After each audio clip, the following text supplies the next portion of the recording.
Hi, this is Shomrita. I'm from Arcadia. We are into global sourcing and procurement. And today we have with us Ms. JJ Poonawala from Mumbai, a very well designer.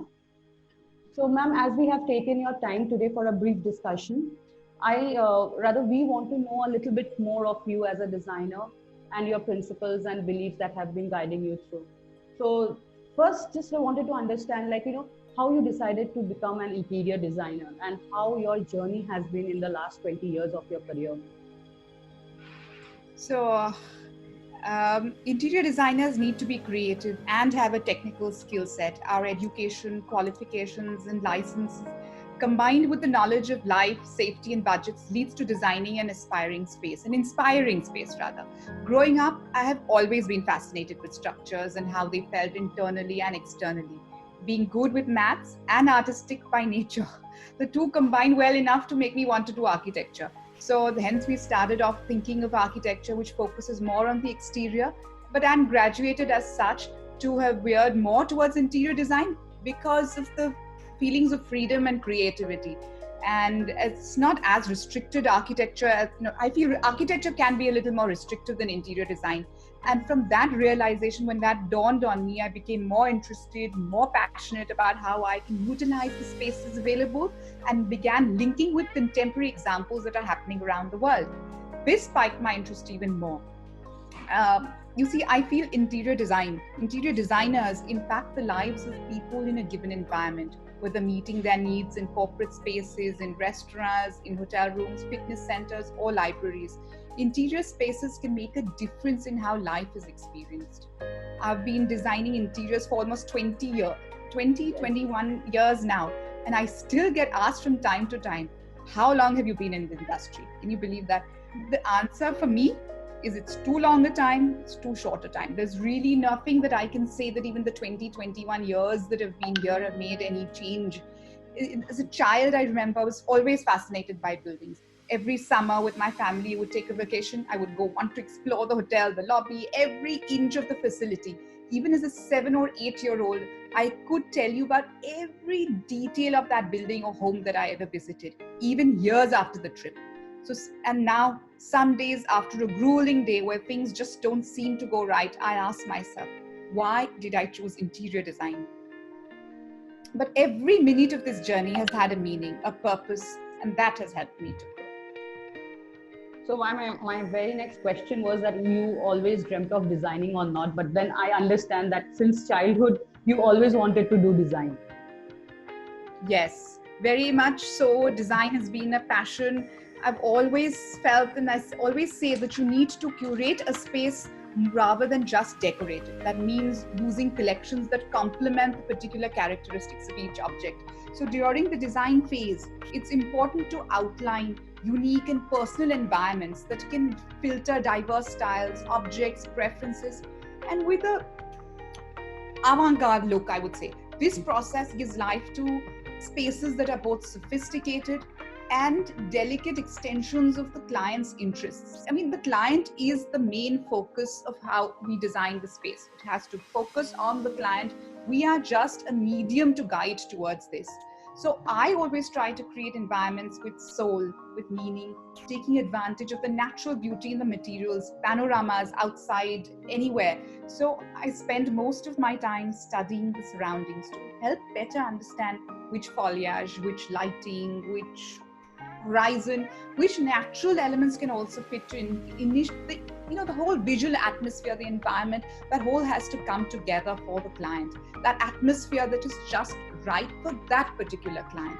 And then while I'm drawing the space out, while with my team we are drawing the space out, everything then comes together between art and design, giving life and substance to each personalized room through dynamic mixes of antique, vintage, contemporary, different kind of pieces.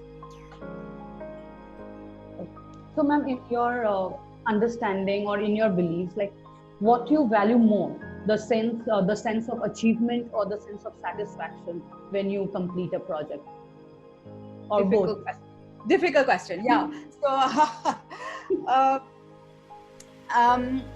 a sense of achievement probably, but the two are very interlinked. So, I mean, you need the achievement, you need the satisfaction. I don't know if both can be expressed differently, but one of my most satisfying projects, one of my most satisfying projects was designing the Hotel Verde, Zanzibar. That's Africa's first fully sustainable 5-star resort. And not to undermine the remaining projects where my heart and soul have gone into all my projects, but this has won multiple sustainability awards and still have managed to retain the title of Zanzibar's first fully sustainable 5-star. In spite of being sustainable, it's not lost the tag of being 5-star. And so that was a sense of achievement when you saw that these awards were being given, not just to say that we've done a great interior design job, we've done a great architectural job, but the fact that it was sustainable is something that we are giving back. So that's a sense of achievement.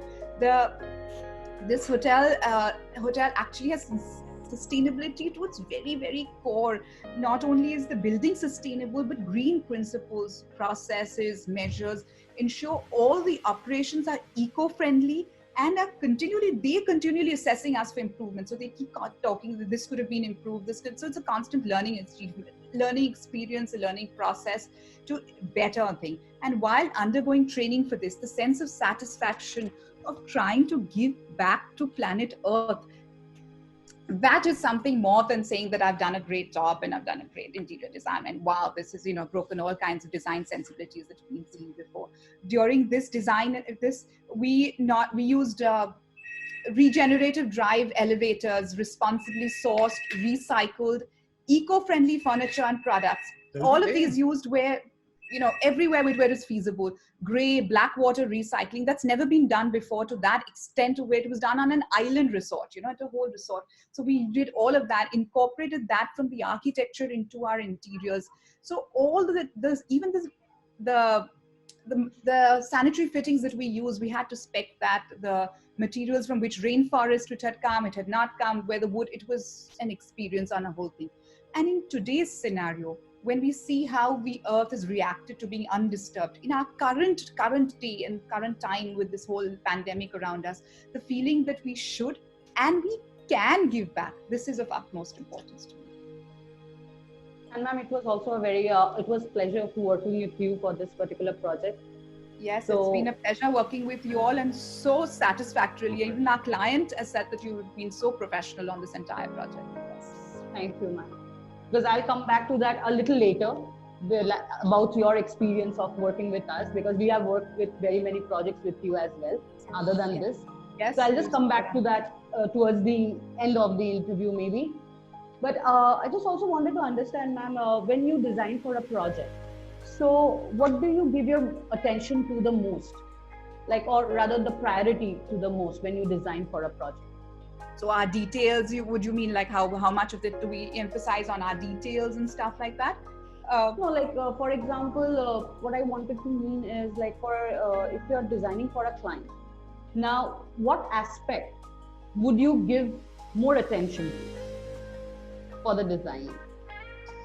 So many things, I think that's not just one particular thing. See, interior designers for us, when we're stepping in, we need to work with a lot of people along with it. So to give a complete process, a complete package to the client, we need to work hand in hand with the main architect who's done the structural work, the engineers, and that requires to get a cohesive project going on a day-to-day basis. In full service firms, we need to all get all these different agencies together, different consultants together. So we have to know a little bit more about the other disciplines also, and not a complete, not full-scale knowledge, but to bring these disciplines into our job successfully, whether it's lighting, plumbing, key design elements. So the teamwork is very, very important for us. So I think that's very important when we're doing a large-scale commercial project, large-scale hotel projects. These are hospitality projects. These need to bring all these different agencies together. So those practical aspects are very important to the detailing and all of that.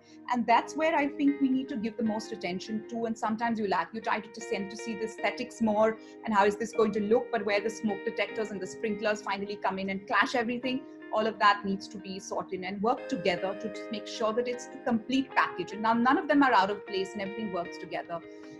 We have to lead our clients, interior designers have to lead our clients to their goals, their vision. We have to have to glean from them. We have to understand what they see, what was their idea in appointing us particularly to do this project for them rather than going to somebody else, and what we can give them, which is something different, to be a creative, a built environment that is cohesive and very, very, very specific to what their requirements were particularly. Every day, I mean, I try and I learn how to pay attention to detail, learn to how to combine details to create beautiful and interesting results.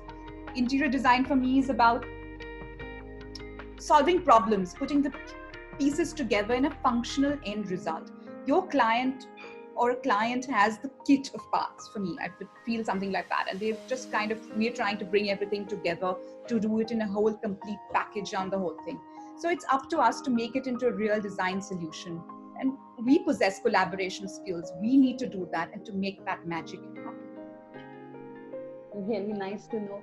So ma'am, we just spoke about the birthday, but I also wanted to understand, or rather wanted you to share one of your favorite projects. So would it be the same or would it be something else?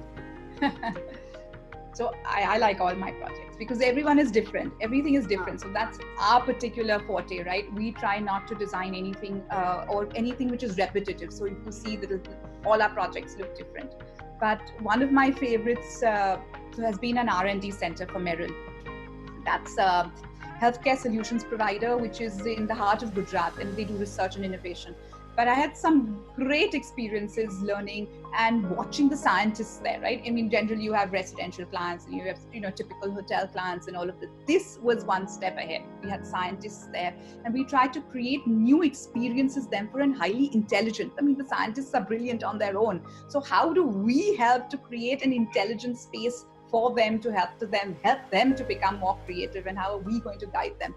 So as soon as you enter that build, so we have the entire building and we have to do spaces and all of that, the labs, we even cater to passages, the corridors and the main research centers where they are going to design. So we had to create a sense of drama throughout the whole thing and experience coming up. And this signature color which we had to use was white. So we tried to bring that in. Now, white being pristine, clinical health can be bland, can be very blasé. There's nothing interesting about it. But we had to bring that in and make sure that gives them that whole feeling of clean, hygiene, everything and all that, but still bring in the wow factors. Fun, unusual, quirky spaces. We tried to do meeting spaces which were different, work breakout spaces. And we even designed a washroom where we'd said the flow of water was to the basins as a work of art. So let's try and create that. I mean, when you're there, you're just particularly just washing your hands, you're seeing the water flow in a different sense, in a different context. And that's something that, makes them a little think even while they're doing something which is so mundane and, maybe inspirational art. We've added so many art in different corridors. So that germinates some kind of creative cells in them. So I really like that project. It's very different. And ma'am, since you are doing projects for the last 20 years, so I believe you might have come across a lot of unwanted situations or, challenges. So what inspires you to keep going on those situations? Because once you have taken up a project, you have to deliver. So how do you go on? Yes, of course. No question about it. I mean, it's there are challenges in multiple ways. I have 8-10 things that I keep telling my design team and all of that, so that there are functions that we need to follow. We need some kind of basic thought processes and I don't think it's just for us as an interior design field. It could be for anything particularly. But one of the main things is managing our time. So what we tend to do is we spend more time just saying sketching, designing, all that little bit of a creative sense on the whole thing. But managing our time to say restricted to saying design goes into this much, or actual execution goes into this supervision, and the fine tuning of the project management. So prioritizing projects, what needs to go where. Time management is a skill that we have to really focus on learning for the team. And managing one of our big and selling our big ideas, selling the big ideas. that's when we have our big things and our funda is in clear and our design thing. But how do we get that to a client, right? We've just got our plans and I can visualize everything, even a 3D. I have clients who sometimes say I still can't visualize things after giving them a 3D. So we've got mood boards, we've got samples. So there is a little bit of salesman, a little bit of marketing, a little bit of us, that we need to also fine tune that. And that's very important. It's a challenge for us because we're not able to do that very satisfactorily at time, that they can't really visualize the thing. So if I can't get my client to visualize my thing, then I'm not selling my product correctly, right? So that's when one of the whole things, handling accounts, right? That's something, again, any kind of thing, but we as designers tend to ignore that kind of thing and all of that, and accounts tends to get something. But that's a big challenge that we creative people and we creative things need to figure out numbers. So yes, you've got teams to help you, you've got your partners to help you on the whole thing, to put the numbers in, but you have to have some knowledge, put some time aside to do that also. And working with fast turnarounds. Now that's a big challenge because clients will say 2 months, 3 months, and especially for restaurant projects, you've got to say a 90-day deadline. You've got to put your drawings in place. You've got to do your whole quotations, your BOQ estimation, everything, and site execution needs to be done in your 3 months. So that your fast turnaround and is a challenge that we need to surmount. And understanding, sometimes it also, you work with the client to explain that, this is not going to happen. You want something out of the box. You want something so special that your 90 days that you just said, oh, it's just do that and that's not going to work.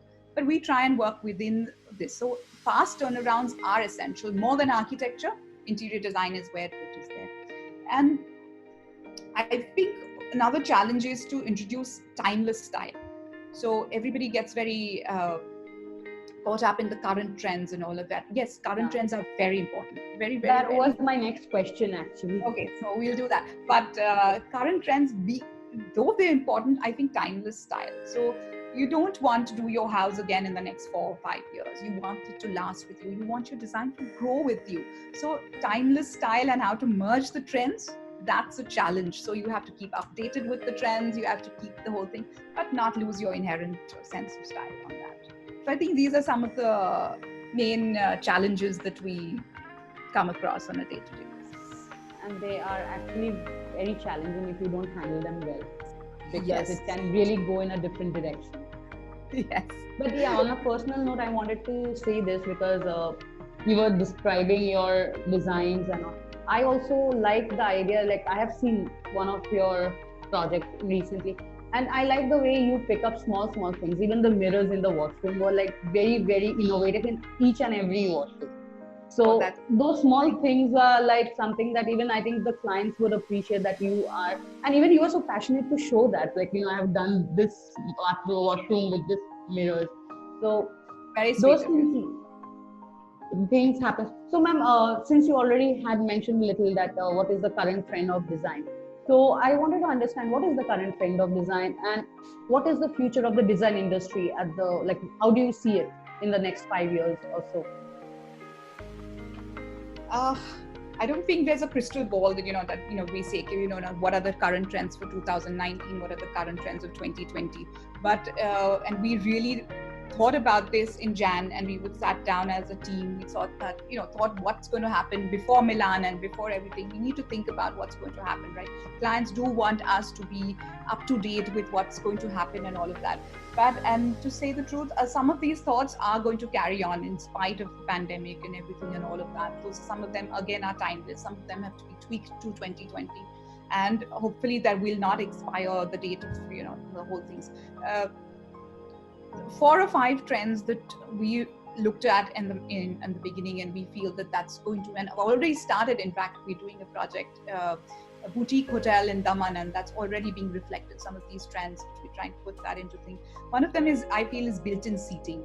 So that's it's like a window side perch. So we're trying to do that in the sense of coming back to our traditional thoughts of, posing up at a window. You want to look out, you want to appreciate, whether it's nature, whether it's a road, whether it's whatever, but you have that connect with something. So built-in seating or a cozy corner, which is there, just, grouping it about, a box paneling with a little bit of sofa, some throw cushions. That is one of the main trends, I think, that will come about.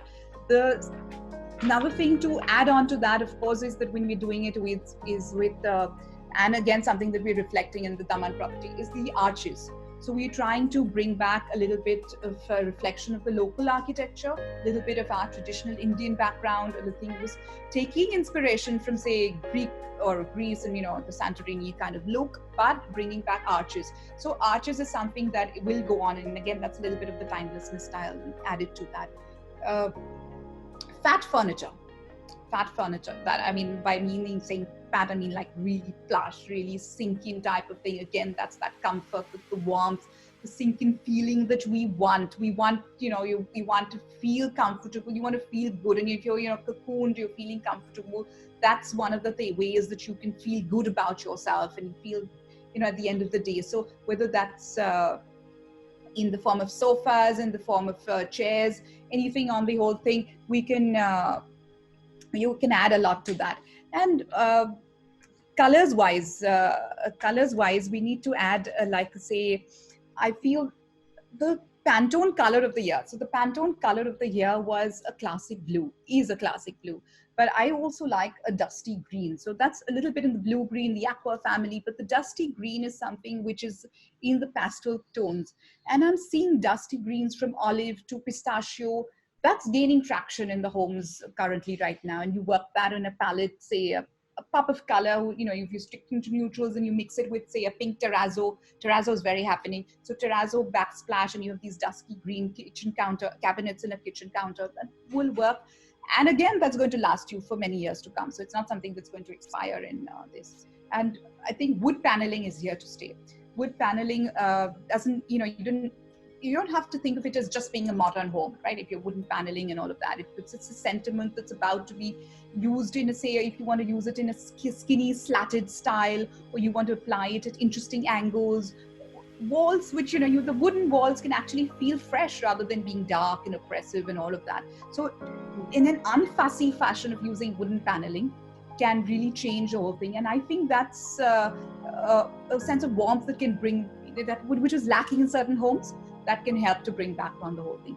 These are things I feel that, not only for now, but I think that's going to last us for a couple of years to come. So that's trends that could last. And ma'am, now coming to Arcadia, like we have worked in very many projects together, like namely the Tulip Inn in Ahmedabad and then the Verde in Zanzibar. So we worked on Merrill also together. Yeah, we have worked yes, very much so. Yes. And also in Vapi, we have worked for Micro Inks Club. So I just wanted to want you to share with us what is your experience and thoughts on Arcadia and our approach. Like recently, we have also tried to go into something new. So in that respect, what is your experience? So interior designers or me, we are all constantly trying to learn, bring ourselves to improve our knowledge base, right? So we do a lot of research. We try to educate ourselves. We try to do things that, not just learning about methods, but also about different materials, right? So if I had to choose products for a client, and how is my typical way would have been to, you're going through catalogs, you're going into stores, you're going into lifestyle stores, you're going online. There's a whole process, and yet you can't cover things in a complete sense, right? You still feel that you could have given something more to your client and that you might be missing out on something. So a platform like Arcadia, which is a global sourcing platform, has done so much of the homework for me. So that's the space and the time, again, time management, of course. So if you can, I'm saving on all that time lost when trying to educate myself, research, on that particular, and then running against a deadline to show something to a client. But that's already a base that's been developed by Arcadia, and I just have to go through that. So that is a platform that's really wonderful to use, to pick at, because it's all there, cataloged, there, referenced out at the pick of my button. I'm like, it's doing everything. So I think Arcadia really helped. It also helps that Arcadia has a wonderful team. So, Shruti, everybody is there to service us the thing. So I'm saying, I don't like this. Can you help out on this kind of thing? So that's some back of the house thing. So I feel it's more like an extension to my office. So I don't feel like Arkidio or somebody else now. So we can really tap on it. It's part of our team and something that we are going to tap for a long, long time. Thank you so much, ma'am, for counting on us. And also, any other thoughts that you would like our team and efficiency and how's the teamwork and the timeline achieved? Like, and if you can just expand a little if you want to. I think we're fine so far, and we just have to look at it as a case-to-case specific situation, right? So how we need to function on particular days or particular, a certain project may require something to be shipped faster or something to be sourced out earlier.